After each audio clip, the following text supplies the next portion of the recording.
Hello and welcome to this class where I'm going to be diving in deeper to the Insights tool.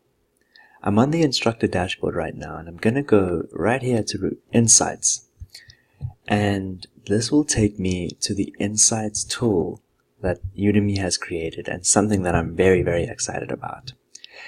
This is the first thing that you will see, and what Udemy is going to ask you to do is in the search bar you're going to click in the search bar and then choose a course. So I'm going to choose photography, and as you're clicking down you will see that you get some options. Let's click on photography, and what will happen is that Udemy will provide you with information regarding this photography keyword, right, in relation to the courses. So let's take a look. I'm going to talk a little bit more about these in a moment, but let's see what information Udemy provides you and how useful it can be. Remember, the first question we asked ourselves is how can we validate our course? So I'm looking at a photography course right now. The first thing it tells me is that there's high student demand, right? What that means is that there is a high demand and a low supply of courses, all right? But that's not enough. We need to think about how many courses already exist. Now, previously, Udemy instructors would type in their own course in the search bar in Udemy and then look through the courses. Well, what this is telling you is that although there's a high demand, there's also a high number of courses that are in the photography theme, right? So it's important for you to know this because it relates to the revenue, or the revenue slice of the pie, if you will, that you are likely to get. So if you can imagine, if the slice of the pie is $1,000 for all the photography courses, and although there's a high demand, there's also a high supply of those courses, your thinking should be about what is the median revenue, what is the average revenue that an instructor who creates a photography class is getting. So in this case, it's $41 a month. But what is the top revenue that a photography-based instructor is getting? And that's $7,000 per month. So what you need to think about is to weigh that up. If you create a photography class, it's likely that you will get sales. There's an average of $40, or in this case $41. But if you create a really good one, and if you bring your A game, which I'll talk about in a moment, you could make up to $7,300. Okay, so let's look a little bit more and dive deeper into this. So we've talked a little bit about demand and supply. We've talked a little bit about the median revenues. If we scroll down, Udemy then provides the search volume. This tells us how many times students are coming to Udemy and typing photography into the search bar at the top, right up here. Okay, so this tells us that if this is in the 96th percentile, what this means is that if you can imagine, we have 100 clicks or 100 searches in this, from 0 on the left to 100 on the right. Okay, if I said you were in the 50th percentile, it means that you're in the bottom 50. So the likelihood of someone coming and searching your topic is in the bottom 50. If I said you're in the top 66th percentile, it means that you are not in the bottom 66, you're actually in the top 33rd percent. Okay, so people can say you're in the bottom percentile or the top percentile. In this case, if you're in the 96th percentile, it means that if there were 100 clicks, you are pretty much in the top 4% of those who are coming to Udemy, right? Because the bottom 96% of searches are not photography, right?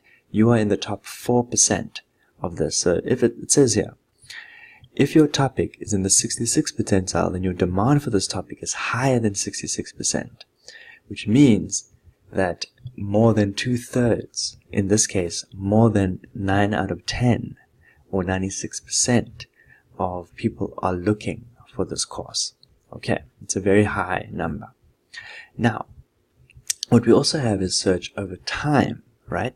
So we have people who are searching for this course And what this means is that you are able to see what this trend will look like over time. So it puts this number in context. So what this is saying is that although this is in the last 3 months that a lot of people looked for this course, what it's saying is that that number is actually going down and is slightly increasing over the next few months. So we looked at photography. Now this breaks down this number right over here, and it says out of that number, what is the percentage breakdown? So we have over half searched for the word photography, right? Masterclass photography 1%. 1% said photography course, photography free, and photography masterclass. These are the terms that you would need to put into your course description. You also have other topics of interest that Udemy has provided, and this can really give you insight into, okay, if I'm doing a photography class, is there any nuance that I can bring in that will help me reach my goal? Further, Udemy also provides you the Udemy streams, right? So we have Udemy Discovery, Udemy Search, outside sources like affiliates and paid ads, and instructor promotion, so we can actually see how well this course does when it's marketed. We also have the conversion rate. The conversion rate describes what happens when someone lands on the landing page and whether they are converted into a customer or not. So what this is saying is that if this number is lower than 5%, students are not able to find the right course, instructor, or price, and therefore you should create a course to fill this gap.